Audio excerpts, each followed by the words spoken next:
Saya kembali ke September. Ya. Ya, terkait dengan proses permohonan fatwa tadi ya, kan gitu. Kan tadi saksi mengatakan bahwa hasil diskusi saksi dengan Doni itu ada 3 cara. Ya. Pertama normatif, kedua minta Pemecatan. mundur, ketiga PAW. PAW. Ya. Ya.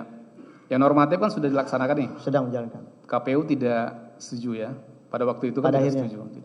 Nah, terkait dengan meminta mundur. Nah, ini saya Ya. tanya terkait dengan meminta mundur.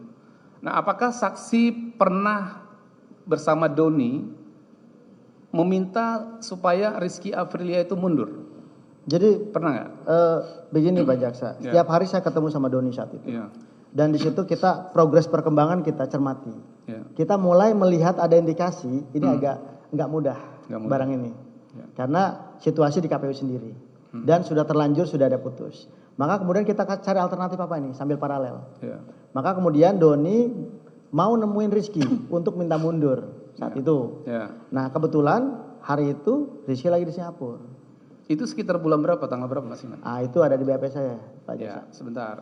Jadi kita udah periksa Rizky Aprilia kemarin. Ya. Dia itu ada di Singapura di tanggal 23 September 2019. Ya, berarti tanggal itu. Oke. Nah, pada waktu itu yang menghubungi saudara Rizky Aprilia itu kan Doni ya? Doni, saya nggak kenal sama Rizky. Saksi nggak tahu. Saya nggak kenal. Nah, kemudian bagaimana akhirnya saksi yang berangkat ke Singapura, benar kan? Ya, Ya, bagaimana ceritanya coba?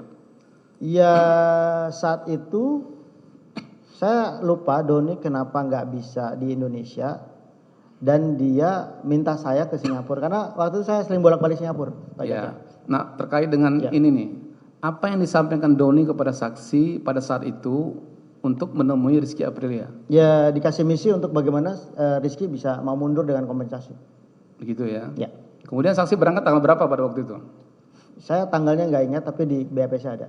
Ya, ini ada di tanggal bertemunya menurut keterangan Rizky kemarin di tanggal 25 25. September 2019. Ya.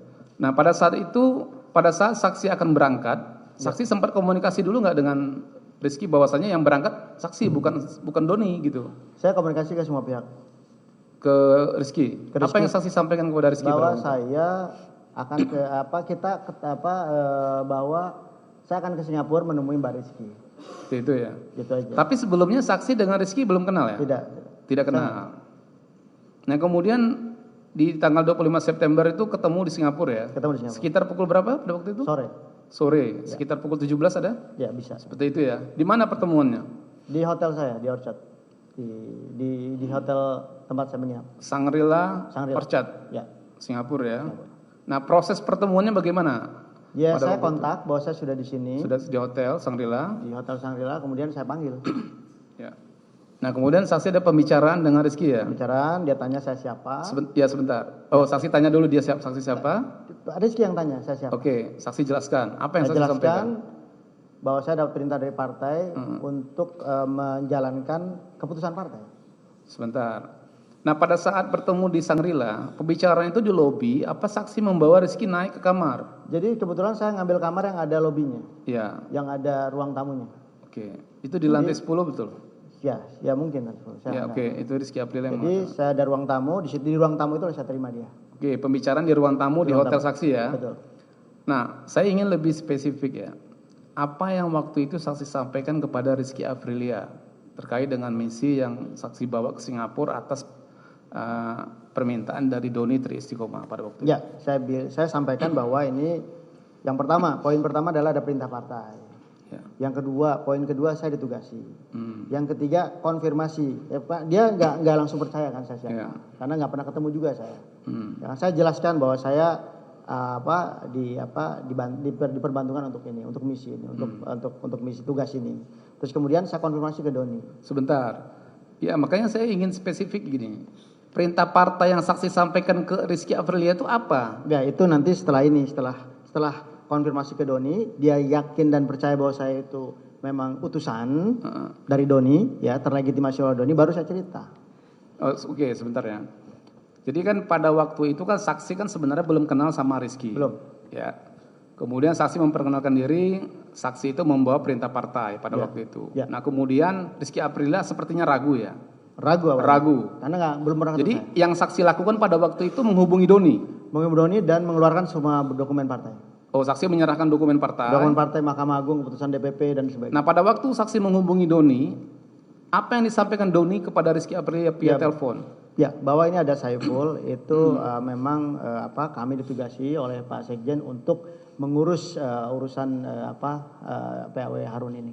Oh, jadi Doni menyampaikan bahwasanya Pak Saiful saksi ditugaskan oleh Sekjen untuk mengurus terkait dengan Harun Masiku.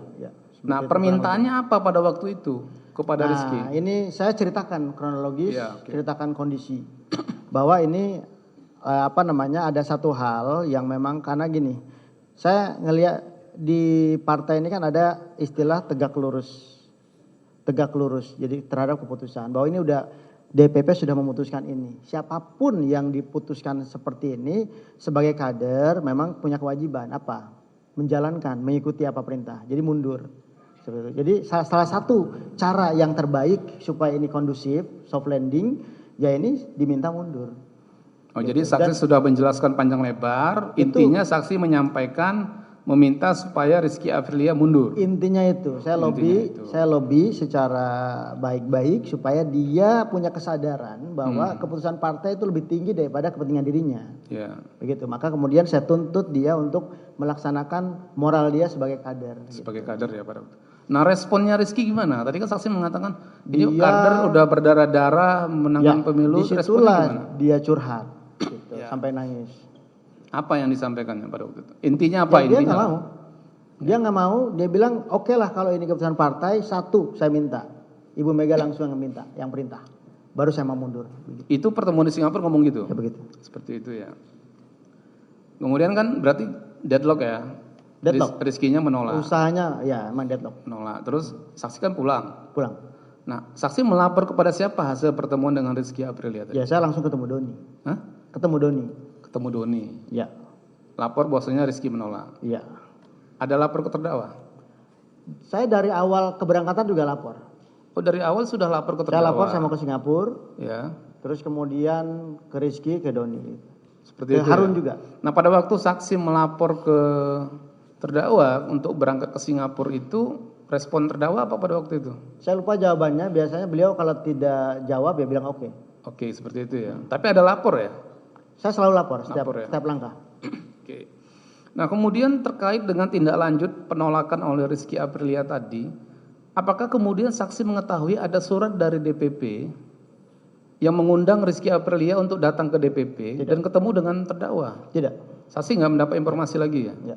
Nggak tahu ya. Oke, baik.